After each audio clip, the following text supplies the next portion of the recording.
Hey everybody, I'm Doug Lewis along with Steve Pino, and thanks for inviting us to be part of the Hall of Fame celebration of Vermont. We are honored to be honoring one Diann Roffe. This is where it happens. This is the USN studio. This is where I break it down so you don't forget about it, because I can't do it. I can talk about it. And this is also where this man goes bombastic and tears it down. We always love to, as announcers, make that declarative, bombastic, big statement. And quite frankly, Diann Roffe is screwing us up. Yeah. For example, just the other weekend in Solden, Austria, Mikaela Shiffrin. What a great teen, right? She comes across the finish line, and what are we desperate to say? Mikaela Shiffrin, 19 years old, the youngest American ever to win a giant slalom. Asterix. Except for Diann Roffe. Did it when she was 17 years old. And let's go back 2 years, 2013, Schladming, Austria, the World Championships. This is the call Steve had prepared. Oh, this is the one I wanted. So Mikaela Shiffrin, she's 17 years old, right? She's got to be the youngest American ever to win a World Championship medal. Mikaela Shiffrin dreams like a kid, skis like a dream, wins it. Have you ever seen anything like it? Yes, I have, and I lived it. Back in 1985, back when the skis were big, back when we had the big bell helmets, I saw the youngest U.S. world champion in giant slalom, and that was Diann Roffe. And it was a special, special time. I won my medal there.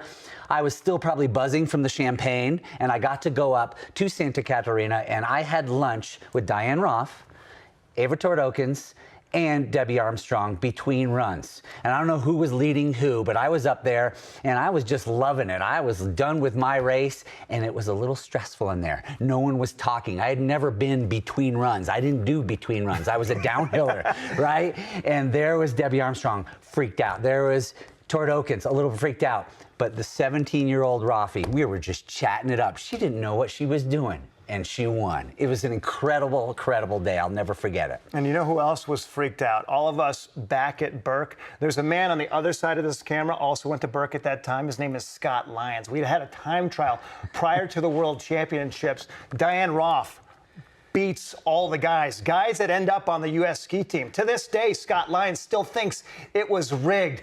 But after she won the World Championships, we all sort of confirmed, like, gosh, she's the best skier in the world. And so we kind of got over it. But Diann Roffe did things on skis at that age that were almost beyond the imagination. And, you know, as well as that, too, I think Diann also set the stage for doing things at championship events. And I know that you were particularly moved by her gold medal years later in Lillehammer in the Super G. Yeah, 1994, I had moved on to skiing. I had retired.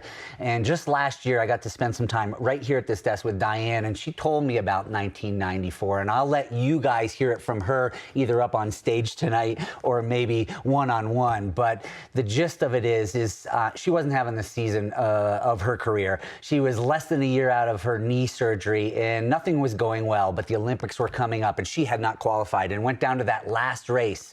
And she didn't win, but she skied it to the best of her ability. And a coach saw something in the numbers, saw the results sheet, saw something. She didn't even place well, but saw something and said, let's get Diann on that Olympic team, because something special, you're right, something special happens with Americans at big events. And I'm getting chills right now thinking about it. She believed in herself. She sat at the start of that Olympic Super G in 1994. No one, not even the announcers, believed in her. She believed in herself, and she did something historic, something magical, and that's what Diann's all about. She's focused, she works hard, but she makes magic happen on the slopes. And I think she set in motion a legend that exists to this day about American skiers. And as a journalist over the last 20 years, I've had a chance to experience it. When I talk to the European media, or I talk to the racers themselves, they're always asking me, how is it that Americans are so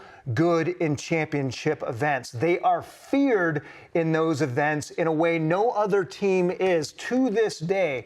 And a lot of that has to do with the legend that Diann set in motion. As you look at her World Cup record, 2 times World Cup winning, 8 times on the podium, it's a fantastic record. But her ability to shine at the big events, 3 championship medals, 2 of them gold, 1 of them silver, it's sort of going beyond the imagination. Yeah, I thank you, Diann Roffe, for being such a hard worker, such a focused competitor, because you inspired me.